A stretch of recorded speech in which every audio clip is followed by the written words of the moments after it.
So welcome, Thank my you. friend, my Thanks new for having friend. me. Yeah, I've been. You're one of those that it was such an exciting how God moved and brought you into the friends, the women. So tell me a little bit how it was for you. I know how it was for me. God actually told me your name through Susie. Yeah. Susie was like, "I got someone for you," and I'm like, "Okay." And so we met via Zoom and. Yeah, so that's how it was for me, right? Because I was Zoom Central earlier this year, and I was in the middle of a crazy work day because I just left a 25-year corporate sales career to move into nonprofit. So Wow. I, as typical, bit off more than I could chew. So I'm in this office, and I was speaking to Susie because I had to do like this whole advertising thing and communication is part of my role, and I didn't really know exactly what I was doing, but I spoke to her. I'm like, I love her. She's great. She's engaging. She's infectious. This woman is awesome. And so we're speaking, and then she goes, you need to talk to somebody. I'm like, great. I'm always up for talking to people. Who do you want me to talk to? And it was you. And so when we spoke, it was just this really interesting dynamic. And the more that I learned about what the tour, is the focus and what Susie brings to it, what you bring to it, I thought, this can work. This is great. So how it was unexpected. That'd be the word that I would use, just totally unexpected, but also in the middle of the day, just kind of like, yes, let's just keep going. I don't really know how to stop.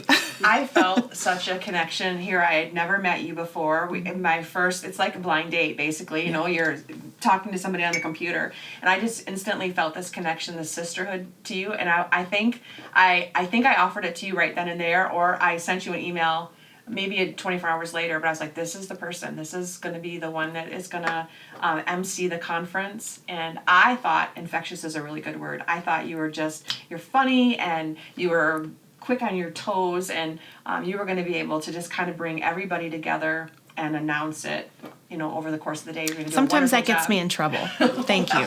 So We'll have to fit do you remember in when I parameters. asked you? Yes. Remember when I asked you, do I have to rein this in? But yes, no, I enjoyed it. It was awesome. It was kindred spirits. So it was good. Yeah. So the other thing that I loved, what Susie told me about, was that you were an author and that you were a speaker.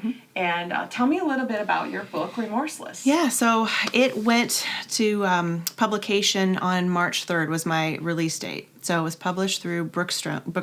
I can't even talk. Through who? Brookstone. See, I can talk but not write, and write but not talk.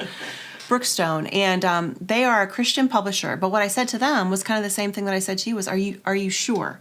Like, are you sure that I really want to put these words into this book? It took me over 40 years to write it because it is a journey. It's a God journey. It's a life journey. It's an unapologetic way to finally come free and say, you know what? I'm over the labels. I'm over the assumptions and the expectations and all the things that the world demands of me, the constructs and the confines. And it just took me an awful long time to get to the point where I was okay to say those things, to put those things into print. Right. But when Brookstone said to me, we want to publish this, I said, okay. So March 3rd. And I would not recommend putting a book out into the world after you wait 40 years to do it at the onset of a pandemic.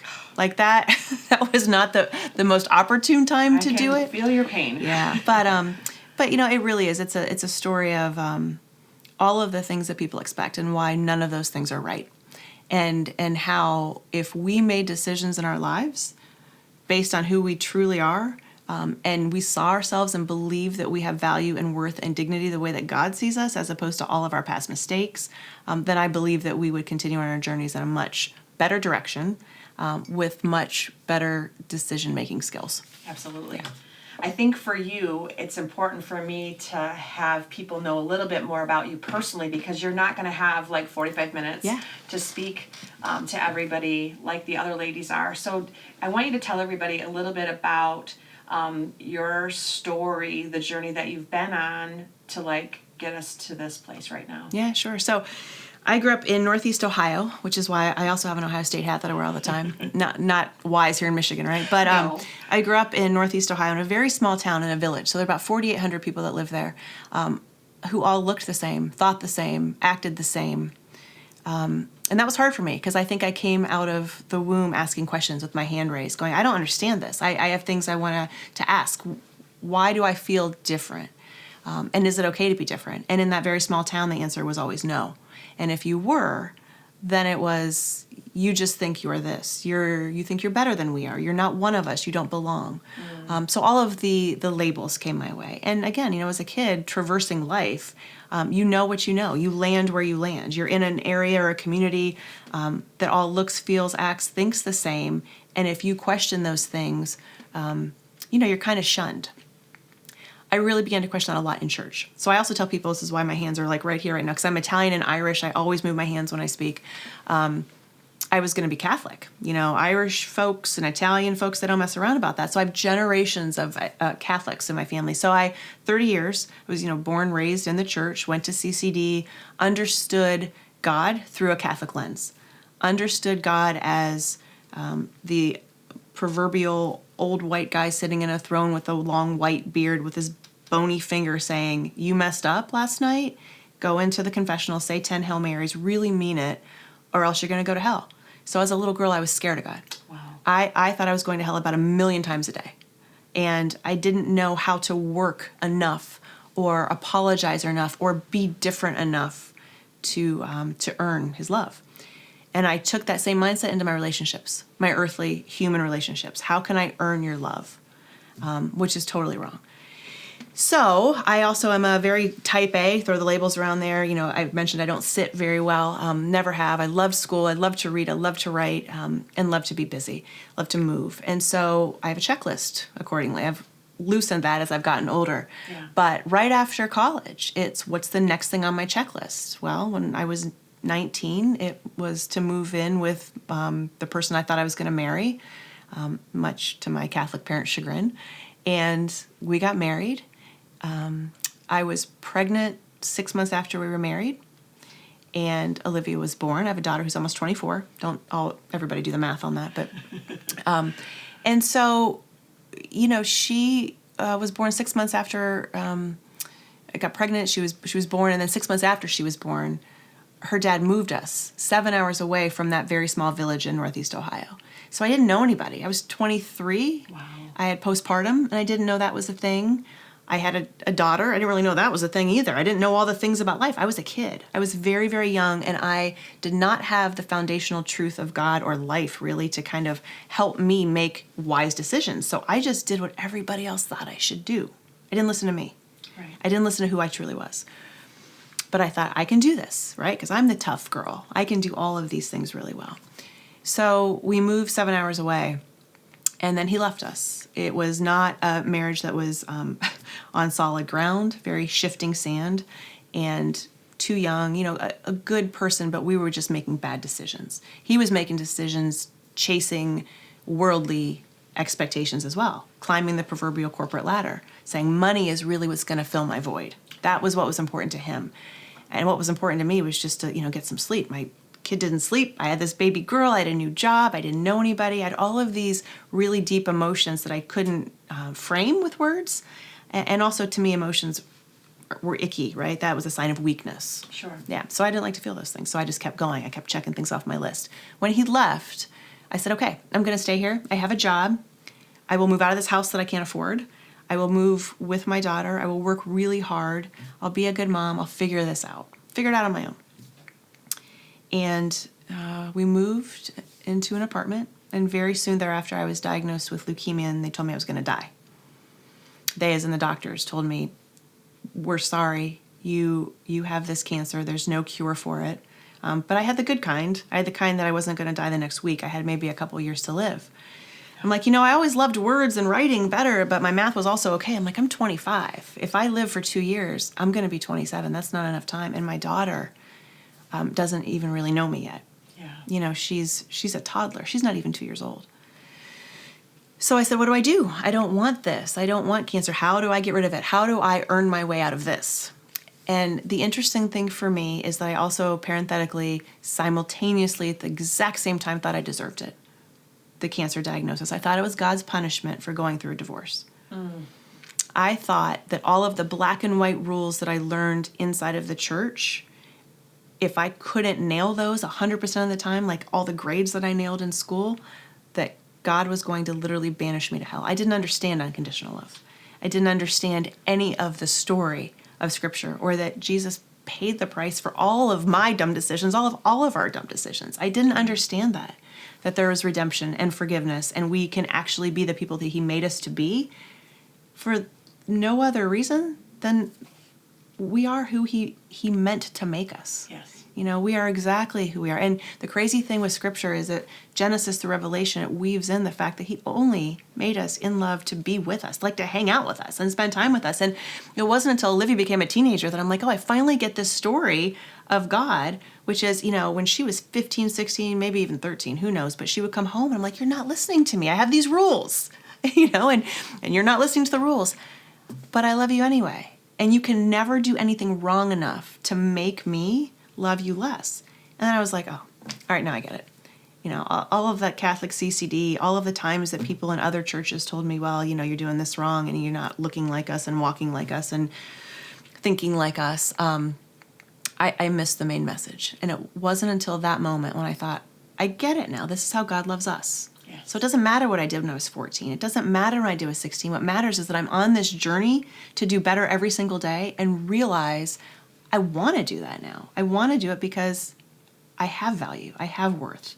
Not based on the checklist, not based on my grades, not based on how I look, not based on how I think, act. It doesn't, just based on me. Like that is enough.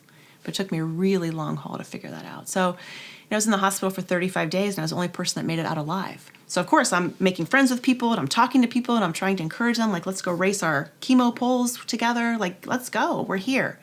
If we have to be here, let's be here and figure it out together. And I watched every single one of them die in front of me in 35 days. And that was really confusing for me, how to reconcile that with God. Because I thought God was mad at me. I thought I was the bad girl. Right. I'm like, if this is my punishment, what'd these guys do? Exactly. And then I got confused, like, well, is death really punishment? I had no framework or lens by which to understand. So I left the Catholic Church when I was 30. And I went back to school and I got a couple degrees in theology because I'm like, I got to figure this thing out. I've tried to listen to people that I admired and that I respected and that were older than me and that told me this is exactly how God is. I'm like, okay, please, I want to know tell me exactly how he is because I can't figure this out. Right. And that's the beauty of it. I don't think any of us can. And I don't think any of us are meant to. I think God transcends all of the labels and all of the boxes and all of the confines and all of the churches, quite honestly. I really believe that. I think that we get ourselves into so much trouble and do ourselves such a disservice when we try and put people in boxes that they're never meant to be in. And so if we can give people the grace and space to just go, you know what, be exactly who you are, because that's enough, then that's, to me, that transcends everything. And so when I went back to school and I learned more about it, I'm like, this story's pretty good. I wish somebody in Catholic Church would tell me it was a book. I would have read it. I didn't really know. I didn't know Paul was a real guy. I knew none of these things. Right. I just knew that God existed. And I've been on this journey to try and figure out how that works for me, that existence. And I think really that's the journey all of us should be on, is to explore that relationship and learn to tune out all of the noise around us of all the shoulds and all the, but you're not, but you are this, but you're that. No, I'm me. And that's okay, to find confidence and comfort in that. So does the rest of the story in your book? It is. And when I worked with the publisher and the editor, it was funny because they were laughing. So I had a lot of words written ahead of time and I could hear them laughing in the other room. They said, this is really funny, but we can't put that in there. I'm like, well, why not? So this is the abridged version, but yeah, it's definitely in there. It's a journey of coming to accept, who you are, and some stories, some real stories in there. I had to tone a few of them down. I'm writing another one to go along with it. But, reminders of who we are. And so how do you get through things, right? How do you make decisions wisely? How do you show up in your own story? Because if you don't, somebody else will write it for you, and those people don't know. Exactly. Yeah. I think that you're the perfect person to be the MC for this tour. What do you think you're going to be able to bring in your short little tidbits to the audience to be able to really shine who you are through this conference? What are you thinking God's going to do with that? I hope what God is going to do with it is allow me to be me so that people can say, okay, I'm good with who I am too. And I don't have to, again, fit a mold.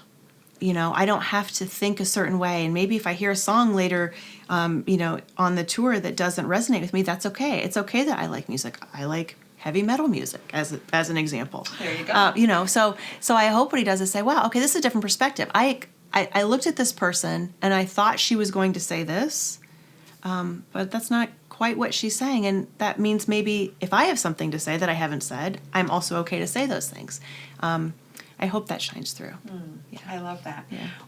What was the one thing that you felt like that you needed to be a part of this conference, that God really laid on your heart, that you knew it was like, this is it, this is the perfect fit? What did he speak to you that made you know? Yeah. The crazy thing is, it was all about the relationship, how we were brought into each other's lives. That to me is always confirmation. You know, it used to be everything happens for a reason, or, you know, I was a big Lost fan back in the day when I watched that show. It's kind of like, okay, these things are happening and it must be these numbers in the hatch and all the things. Like, no, nothing is coincidental. We often don't know why things happen in the moment. Many times, that's where faith comes in, right? But later, in retrospect, we're like, oh, now I get it. So it's taken me all these years and all of this unraveling and deconstruction and just faith, the faith journey, to be able to say, I don't need to know, but I know that there's a reason that you and I were brought together. Yes. And this was your absolute vision. I'm like, well, this must be it. I didn't question it. So for me, that's what it was, just to go out in faith and go, sure. I didn't even think about it. I went, of course I'll do it. I don't know what it is yet, but I'm doing it. Right. Because I believe that deeply. Well, I absolutely love how God brought us together and that now we are friends. Now we are sisters in Christ. And I know that you are going to lead us in an amazing way on November 7th. I'm so excited that you're a part of this conference. And I know that people will be blessed beyond measure when they read your book, Remorseless. You also have some kind of exciting things happening. Also, share with us about your upcoming podcast. Yes, so I actually am going to start the Remorseless podcast, because remorseless by definition means without guilt in spite of wrongdoing. So I'm thinking I could probably interview a lot of people that have done some wrong, right? I mean, it's like... Hey, I could be like your second person. Yeah. So, you know, I've been blessed to, throughout the 47 years that I've been on this planet, to know an awful lot of people and an awful lot of walks of life, if you will. I used to teach in prison ministries, and I just, there's a whole dynamic for me when people say, what does somebody like you care about somebody like... Well, there's nobody like me. Like, we are all human beings made in God's image, right? Who have the same value, worth, doesn't matter what our past mistakes have been. So this Remorseless podcast, I really hope to bring people on who will be vulnerable and open up their stories and go, you know what?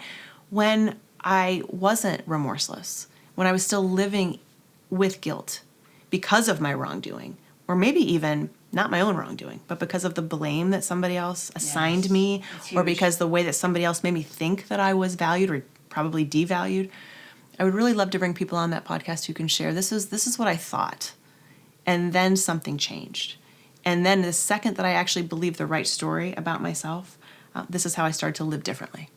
So that's awesome. Yep. Well, where can they find more information about the podcast and your book? Yep, so bethfisher.com. Okay. Yep, and my book is on there. The podcast will be on there as well. Awesome. Yeah, and the book is able to be purchased through there or anywhere the books are sold. So okay, and also on our website. Yes, for sure. Our website, yep. where you can purchase tickets yep. and get more information. But thank you for being here today, and I can't wait for people to see you November 7th. Yeah, thanks for having me. Mm-hmm.